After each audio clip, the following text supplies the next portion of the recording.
تازہ ترین ویڈیوز کے لیے چینل کو سبسکرائب کر کے بیل آئیکن اور آل نوٹیفیکیشن پر کلک کریں تاکہ آپ کو ملے ہر اپڈیٹ سب سے پہلے۔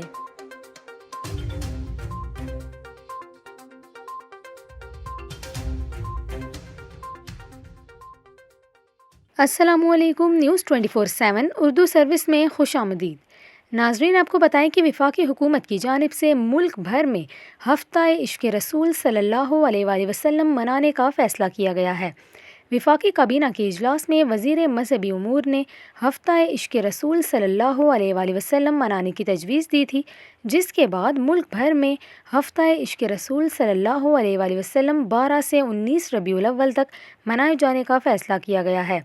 وفاقی حکومت کی ہدایت کے مطابق صوبے بھی 12 سے 19 ربیع الاول تک ہفتہ عشق رسول منائیں گے۔ دوسری جانب وفاقی کابینہ نے فرانسیسی صدر کی طرف سے مسلمانوں کے جذبات مجروح کرنے کی شدید مذمت کی ہے۔ آپ کو یہاں یہ بھی بتائیں کہ فرانس میں حکومتی سرپرستی میں گستاخانہ خاکوں کی اشاعت اور پھر اس کے حق میں فرانسیسی صدر کے بیان کے بعد دنیا بھر میں فرانس کے خلاف احتجاج کا سلسلہ شروع ہو گیا ہے اور مسلم ممالک میں فرانسیسی اشیاء کے بائیکاٹ کی مہم چل رہی ہے۔ پاکستان نے بھی فرانس کے اس اقدام کی شدید مذمت کی ہے اور پارلیمنٹ سے مذمتی قرارداد بھی منظور کی گئی ہے، جبکہ پاکستان نے فرانسیسی سفیر کو طلب کر کے احتجاج بھی ریکارڈ کرایا تھا۔